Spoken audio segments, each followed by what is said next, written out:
Mungkin nggak semuanya punya passion pariwisata kadisnya ya. Setelah pengganti saya mungkin itu tidak jadi perhatian lagi. Tapi ada yang lapor nggak? Kalau nggak ada yang lapor atau lapornya ke medsos, itu kan bukan laporan polisi. Pak Medi, kalau pungli masih terjadi, hospitality masih buruk, siapa yang bertanggung jawab terhadap? Kalau saya percaya ya, dalam lingkup kecil itu keluarga, karena dari situ semuanya bermula.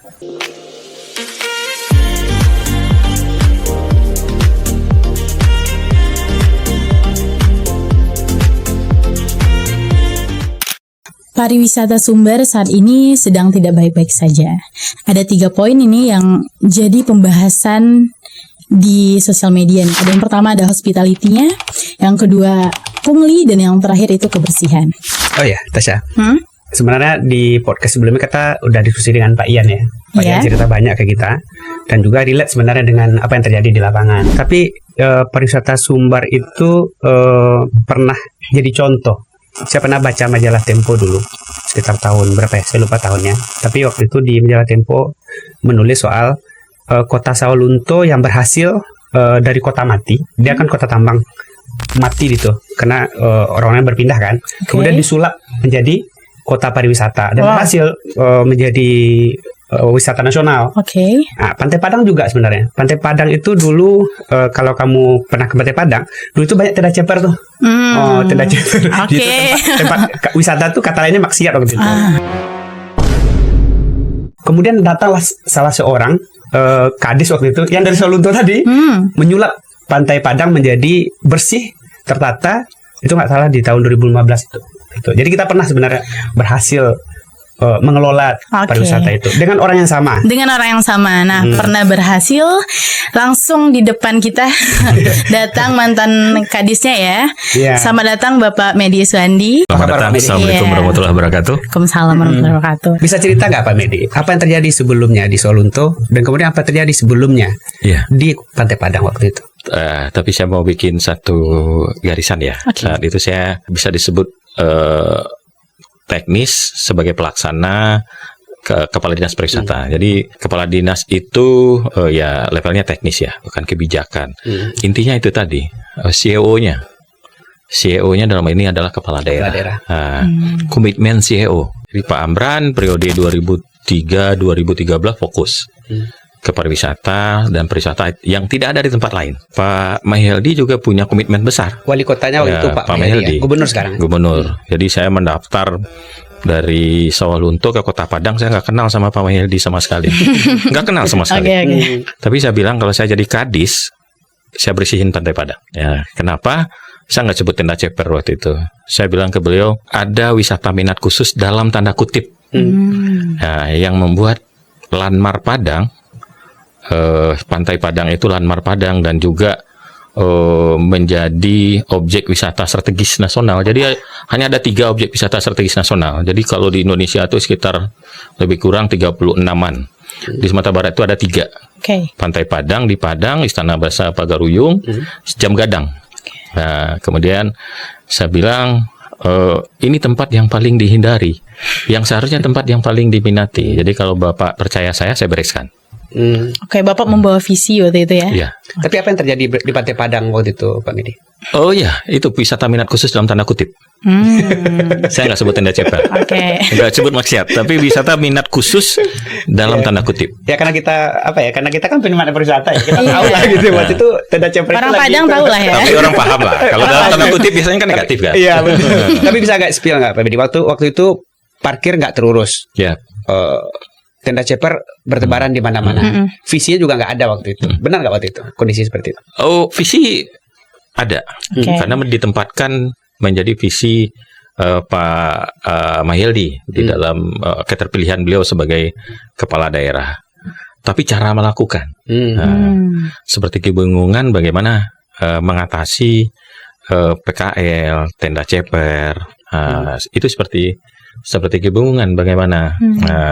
Yang dilakukan ya waktu itu ya yang sebelum-sebelumnya mungkin pendekatan struktural tuh ya menugaskan satpol, kemudian menggusur, baru itu yang dilakukan. Tidak pernah ada dialog, karena yang paling penting sebenarnya ada dialog. Benar.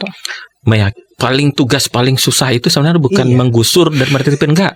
Meyakinkan orang yang kita tertibkan itu dia tidak akan mengalami masalah dengan pendapatannya. Karena terkait ekonomi di sana ya, Pak. Itu dia, Pak. Bagaimana cara Bapak melakukan dialog, Pak? Dialognya tidak di kantor, diundang, tidak seperti itu. Saya datangin, bahkan sampai ke rumah. Ngobrol dengan tokoh-tokohnya di Purus, ngobrol di warung, diskusi dimanapun yang mereka inginkan.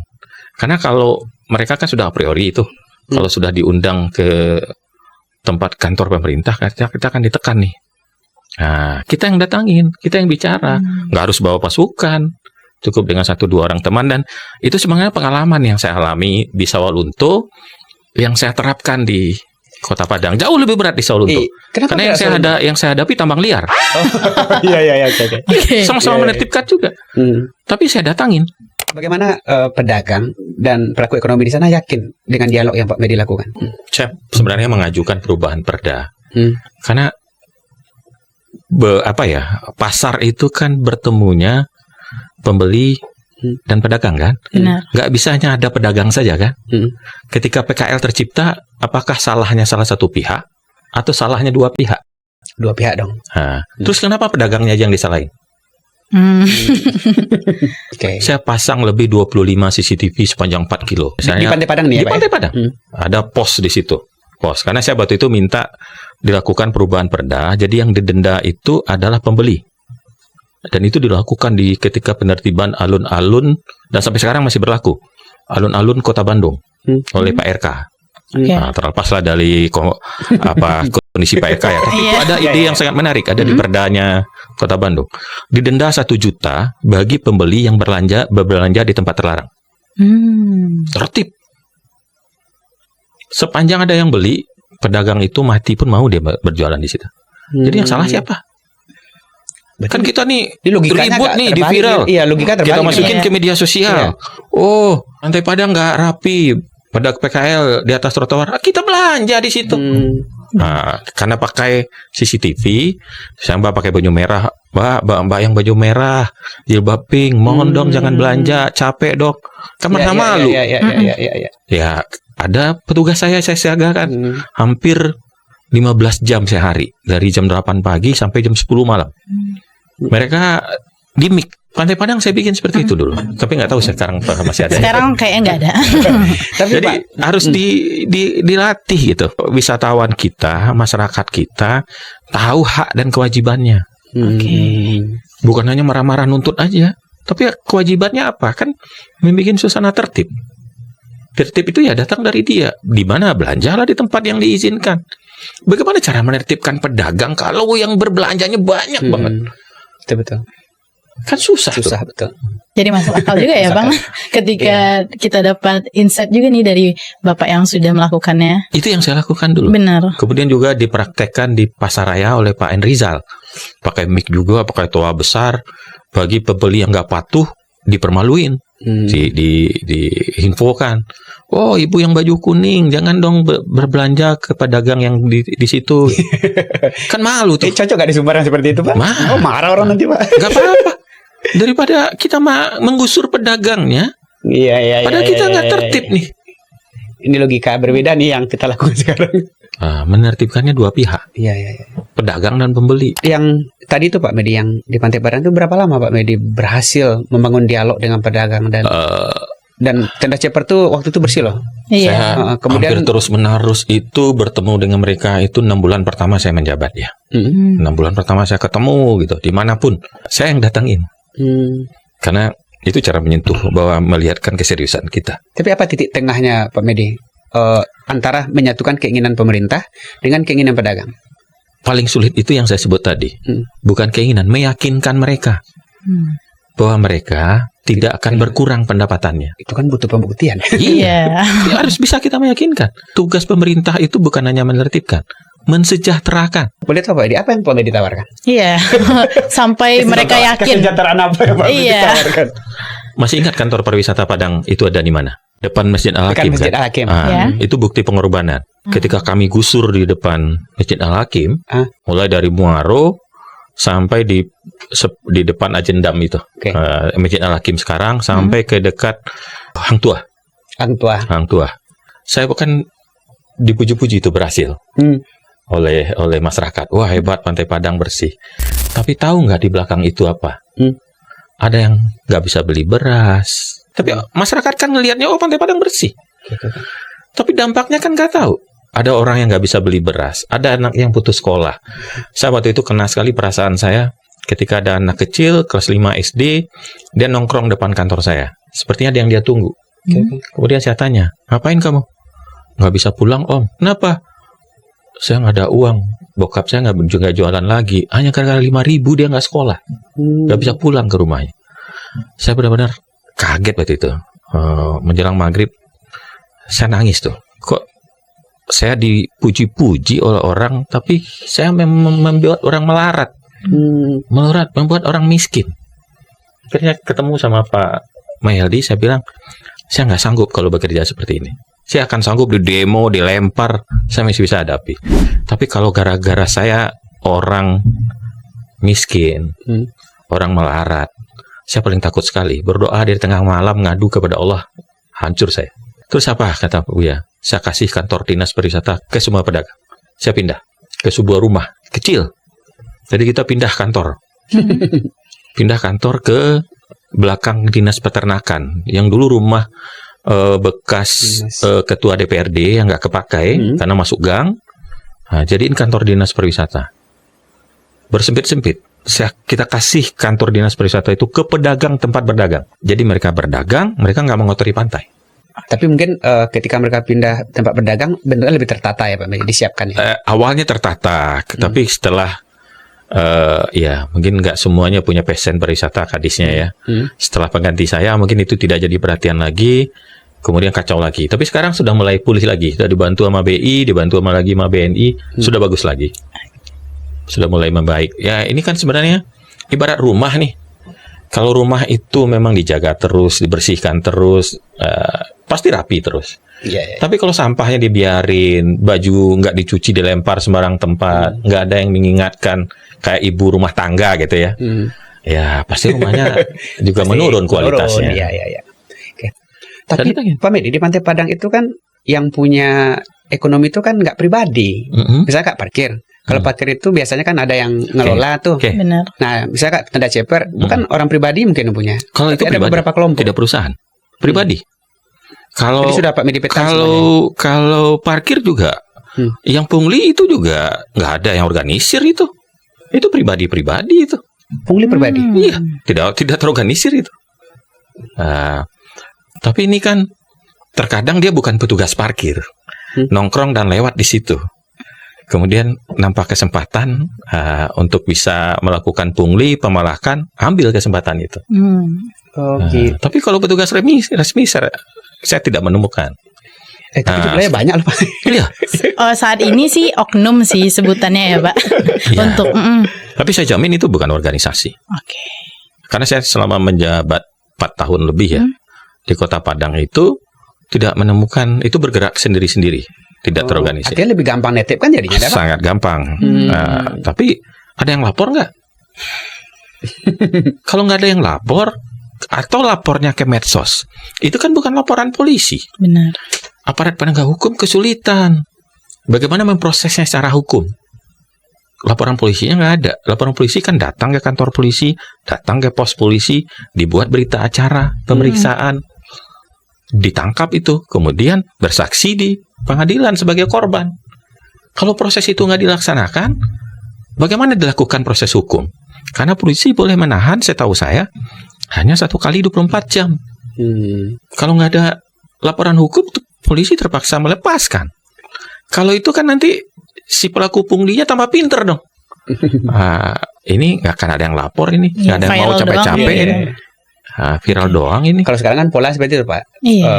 Upload kan, viral, kemudian tapi dia balik lagi. Nggak menyelesaikan masalah. Balik lagi. Kalau nggak mau laporkan polisi, bagi saya ini sedekah itu. Sedekah kalau kita rela, ya berarti dapat pahala. Kalau nggak rela nggak dapat pahala juga. Dosa ya. Iya. Kalau nggak mau ya lapor, bikin laporan polisi.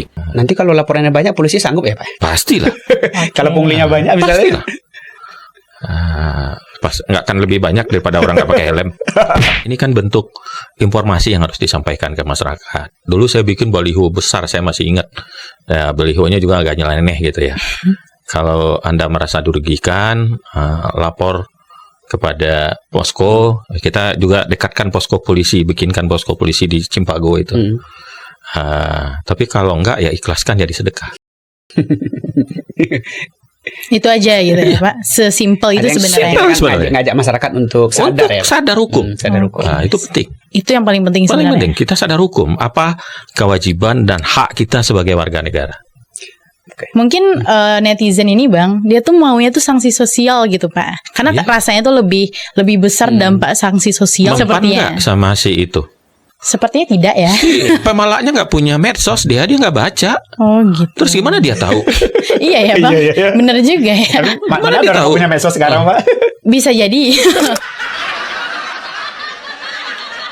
Tadi kita bicara itu, Tasya bicara soal pungli ya.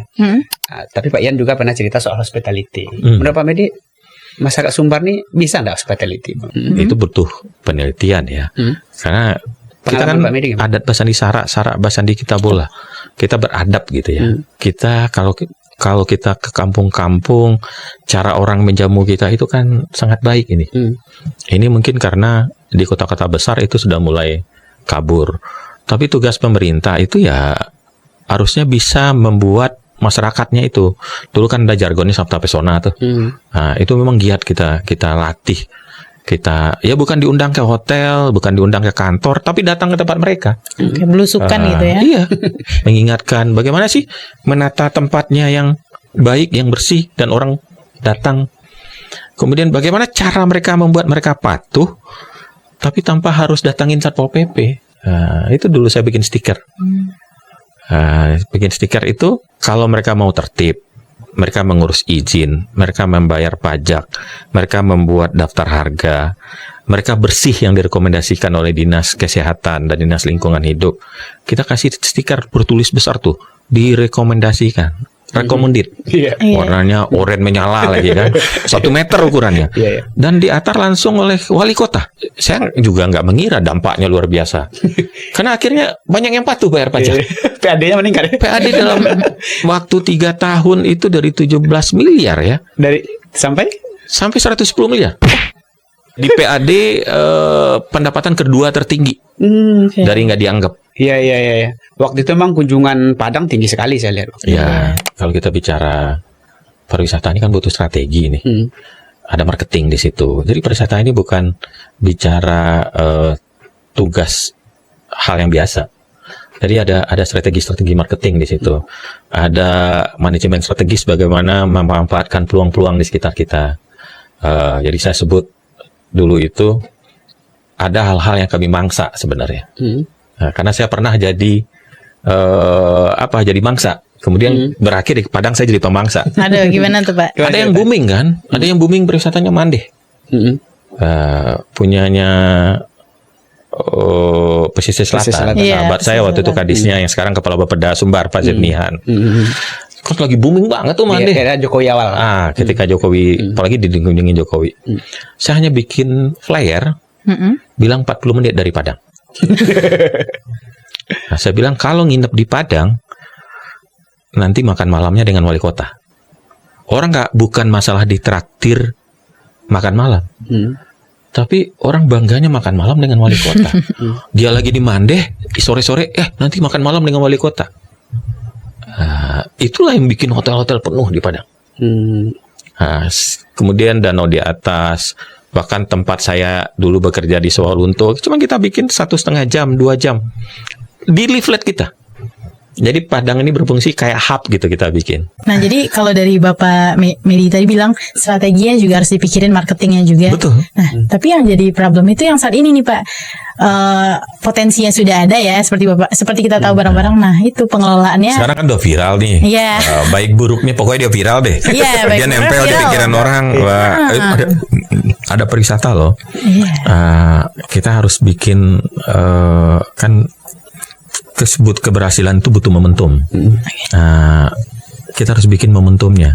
Apa ada gerakan bersama untuk Sabta Pesona?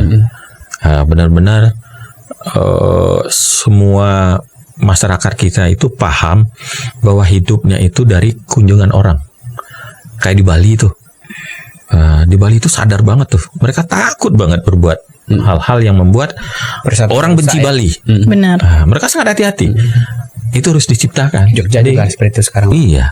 Jadi kalau kita ingin memang menggantungkan hidup kita dengan pariwisata, ya tugas berat kita bersama meyakinkan masyarakat untuk bisa mereka itu berperilaku baik, disukai oleh. Jangan menimbulkan trauma.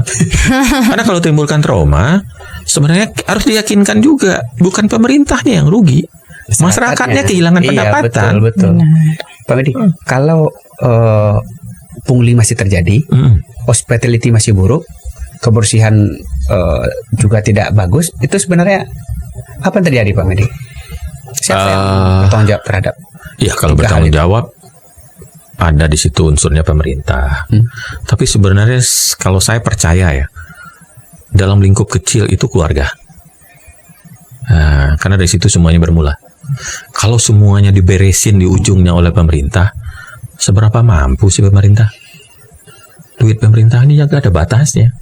Kalau mungkin anggarannya dihabiskan untuk membiayai semua perilaku kita, rela nggak kita nggak bisa lagi bayar beasiswa, sekolah nggak bisa kita biayai, jalan nggak bisa kita bangun, karena membereskan orang buang sampah. Oh, pemerintah salah. Iya, pemerintah beresin.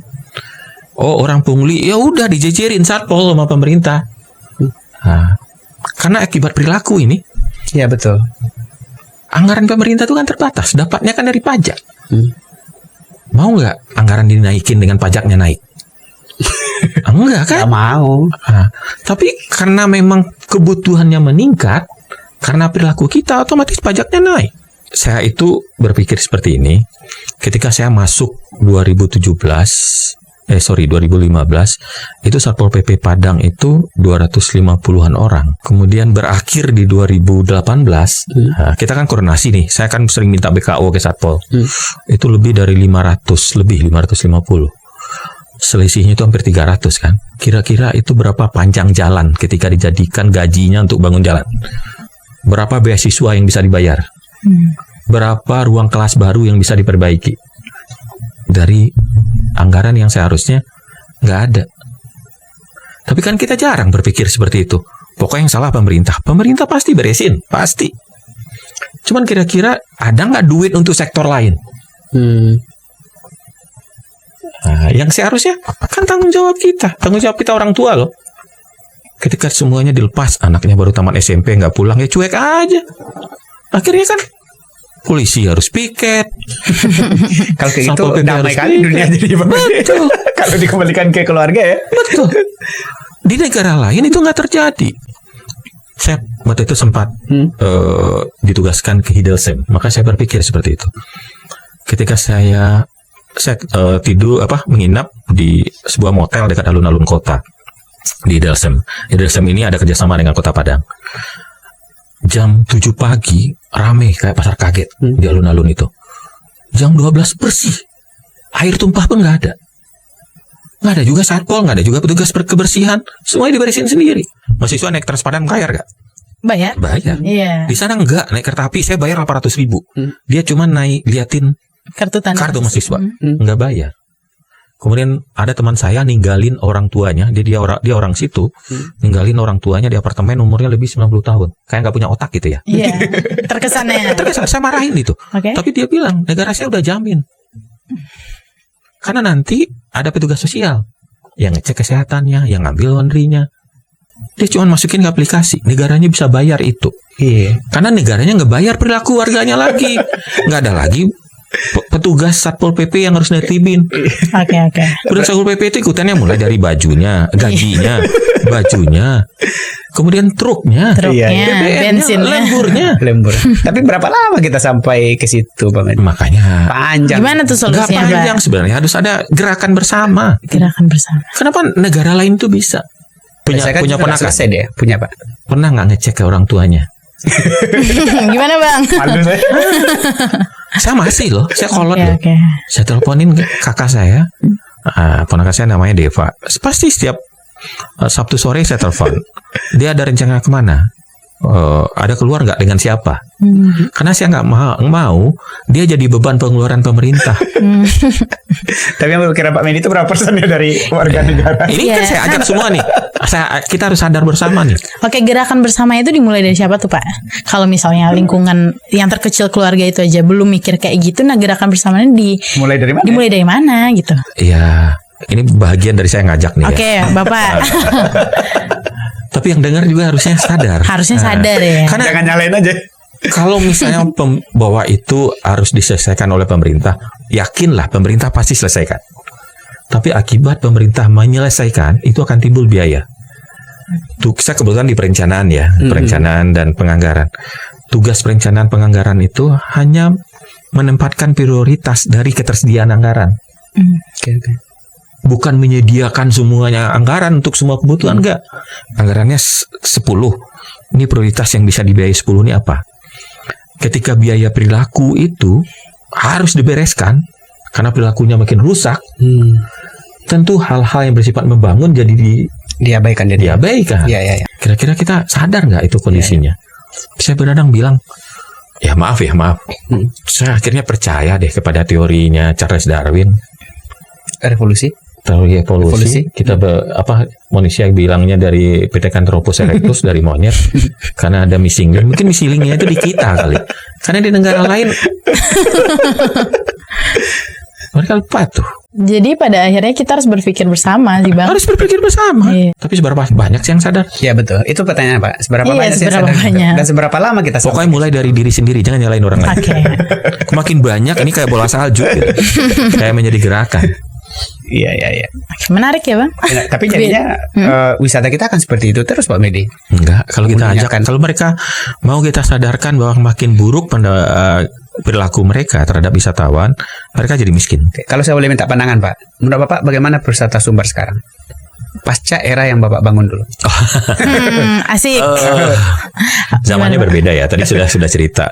Apa yang saya lakuin dulu itu mungkin nggak cocok lagi diterapkan sekarang. Kenapa Pak? Ya karena juga manusia itu kan tumbuh dan berkembang. Oke. Dulu cara ngatasinya seperti ini. Nah, sekarang mereka seperti ini. Contoh, mungkin nggak akan bisa lagi meyakinkan masyarakat untuk tidak berdagang di sepanjang Jalan. trotoar di Pantai Padang karena susah. Tapi ada sebuah negosiasi kalau menurut saya. Padang ini kan mau mewujudkan dirinya dia menjadi kota kuliner. Kenapa nggak dibikin kayak tahun baru setiap 2 kali seminggu? Car Free Next. Kan udah Pak di pondok. Kenapa nggak sepanjang Pantai Padang? Orang kan butuh berenang di malam hari atau di siang hari di pantai. Di siang dong. Di siang hari. Malamnya ciptakan bahwa jalan itu ditutup, semua orang boleh berdagang di jalan. Kira-kira enak nggak buat Gen Z itu? Oh enak. Enak banget. Pedagang pun begitu ya. Pedagang capek, dia nggak jalan lagi di pagi hari. Orang bisa berenang di pantai. Malam aja. Oke. Malam aja. Kalau di siang hari, kira-kira panas nggak kalau makan di tengah jalan? Panas. Pasti nggak mau kan? Iya pasti nggak mau. Tapi kan ini bisa dinegosiasikan. Orang nggak mungkin berenang di malam hari. Orang berenang di siang hari. Betul. Itu balik ke strategi lagi nggak sih? Strategi. Iya, gitu. Berarti menurut Bapak yang strategi yang Bapak lakukan pada zaman era belum Bapak tentu cocok belum sekarang. tentu cocok Belum tentu sekarang. cocok. Harus ada strategi baru. Tapi persoalannya sama loh Pak. Persoalan Masih sama, sama, tapi masih sama. mengatasinya caranya berbeda. Karena manusia itu berubah. Manusia gitu, itu ya, Pak? berubah, Iya. makin Oke, pinter dia. Dia pasti belajar ya. Terakhir mungkin Pak, apa jalan keluar Bapak untuk mengatasi 3 masalah tadi Pak? Pungli, Hospitality. Kalau saya percaya nggak bisa hanya di ujungnya saja, di muaranya saja. Bermula dari pembentukan keluarga yang berkualitas. Semuanya bermula dari situ. Apapun masalah kita, ya tugas pemerintah bagaimana bisa membentuk keluarga-keluarga berkualitas. Tugas bermula dari situ. Oke. Ya tentu dari campaign pemerintah, tentu juga dari sosialisasi, bahkan juga sampai ke masjid-masjid dan tempat-tempat ibadah. Harus berperan ya. Harus berperan untuk pembentukan keluarga yang berkualitas. Kalau di pemerintah pasti programnya itu Pasti ada program beresin, tapi kan setiap program tidak itu menyelesaikan masalah dia kan. iya kayak pemadam kebakaran. Nah, pemadam aja dia. Nah, kalau ada apa ya dipadamkan. Tapi menciptakan Tapi tidak ini, sampai ini akar kan ya? juga nggak gampang. Akar Menciptakan- masalahnya di situ. Menciptakan ini sadar juga kan nggak sederhana. Bukan juga di sekolah, karena sekolah itu berapa jam lah. Tapi yang paling lama itu di rumah. Oke, clear kita sah. Clear ya Bang. Dan Pak Medi Kita dapat insight ya dari Pak. Iya, insight baru yang mungkin penonton pun masih menyalahkan pemerintah secara sepihak nih. Kalau pemerintah disalahkan pemerintah pasti atasi. Walaupun nanti kita akan berdebat juga di soal ini nih. Iya, kita akan berdebat di komentar nih, Mbak. Dua solusi ini ya. Iya. Jadi kita tahu ya Bang, dari pandangan orang yang terkait ya di Dinas Pariwisata pun seperti ini gitu. Pak Medi adalah experience ya. 9 tahun saya di 2 tempat yang berbeda. Oke. Doakan ya Pak. Doakan. Dan keduanya berhasil waktu itu. Terima kasih banyak ya Pak Media atas insight-nya. Mohon maaf kalau insight-nya di luar perkiraan. Iya. Betul. Benar. Sepertinya Bapak Medi tahu ya. So terima kasih banyak ya Pak sudah datang ke sini. So Sobat Buka Kata, podcast kita bisa didengar kembali di radio kita Klesi 103,4 Makin menciptakan polemik, makin viral nih. Benar. Kita tunggu saja ya Pak. Dan ringkasan pembahasannya bisa dibaca kembali di klikpositif.com dan Kata Sumber. Thank you Bapak. Ya solusinya emang di luar apa ya? Di luar. Iya.